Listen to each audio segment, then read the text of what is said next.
Amerika terancam kiamat energi dan inilah buktinya. Ya, pemerintah Amerika Serikat di bawah Presiden Joe Biden sedang mempertimbangkan untuk memanfaatkan cadangan pemanas dan minyak mentah yang dimiliki negara itu. Ini untuk mengamankan negeri itu dari kiamat energi. Krisis pasokan mungkin terjadi saat musim dingin mendekat. Menurut dua orang sumber yang mengetahui rencana itu, Gedung Putih sedang menimbang apakah akan meminta Kongres untuk menaikkan batas penyimpanan, menggandakan atau membangun cadangan tambahan yang dapat menanggulangi kebutuhan saat kesulitan pasokan atau kenaikan harga energi terjadi. Sementara membaik persediaan bahan bakar yang dimiliki industri masih di bawah rata-rata dan pemerintah terus terlibat dengan industri untuk meminta mereka meningkatkan stok bahan bakar, kata Departemen Energi dalam sebuah pernyataan kepada CNBC International pada Kamis 1 Desember 2022.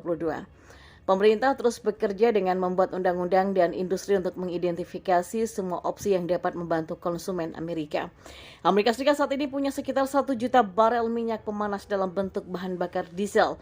Ini dapat digunakan untuk memanaskan suhu dalam ruangan dan saat ini tersimpan di 3 lokasi yang telah tersebar di New York dan Connecticut.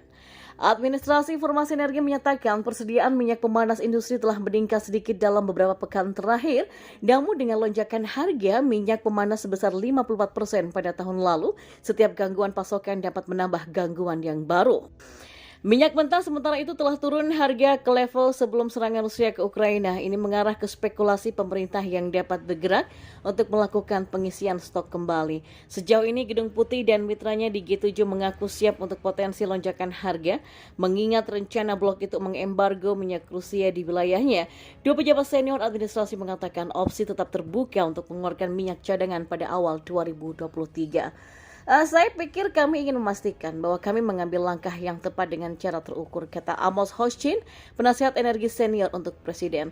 Tujuannya konsisten untuk mendapatkan harga yang adil bagi industri tetapi juga adil bagi konsumen, ujarnya. Amerika resesi di awal 2023, Wall Street bakal anjlok 24%.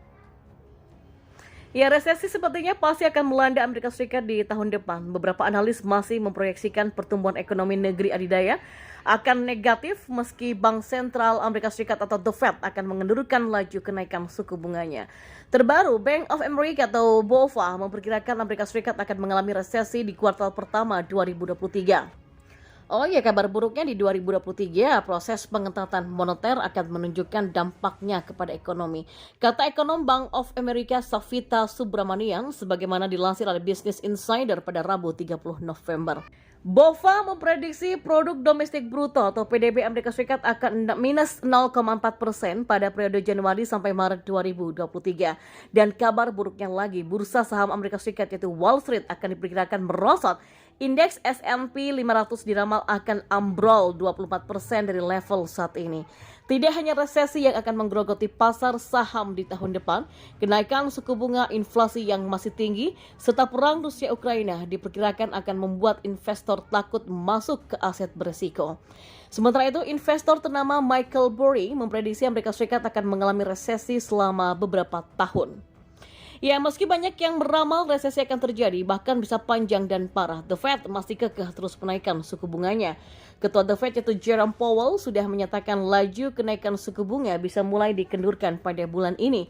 Artinya, The Fed kemungkinan akan menaikkan suku bunga sebesar 50 basis poin menjadi 4,25% dan menjadi 4,25% sampai 4,5%. Namun Powell menegaskan ke depannya suku bunga tetap akan dinaikkan dan ditahan pada level tinggi sampai inflasi berhasil diturunkan ke angka 2%.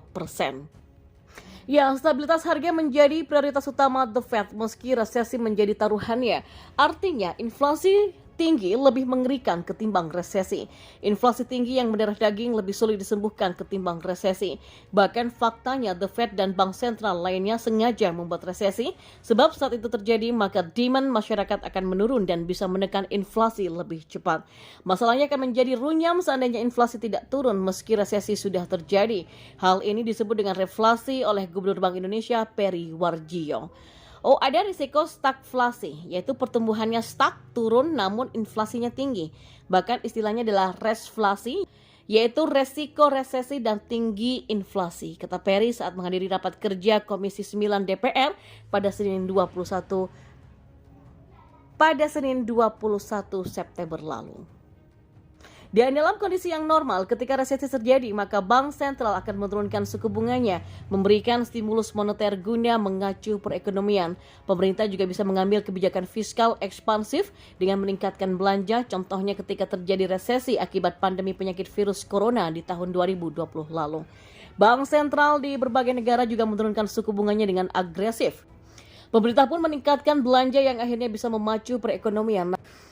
Balik lagi yaitu resflasi, yakni resesi disertai dengan inflasi yang lebih tinggi. Dan ketika inflasi tinggi, maka Bank Sentral akan mengetatkan kebijakan moneternya dengan menaikkan suku bunga acuan. Pemerintah pun akhirnya akan mengambil kebijakan fiskal yang kontraktif, tujuannya untuk menurunkan inflasi. Semakin tinggi suku bunga, maka inflasi bisa segera diturunkan. Masalahnya, kebijakan tersebut berlawanan dengan kebutuhan untuk membangkitkan perekonomian karena resesi. Semakin tinggi suku bunga, maka resesi akan semakin dalam. Dan hal itu benar-benar rumit.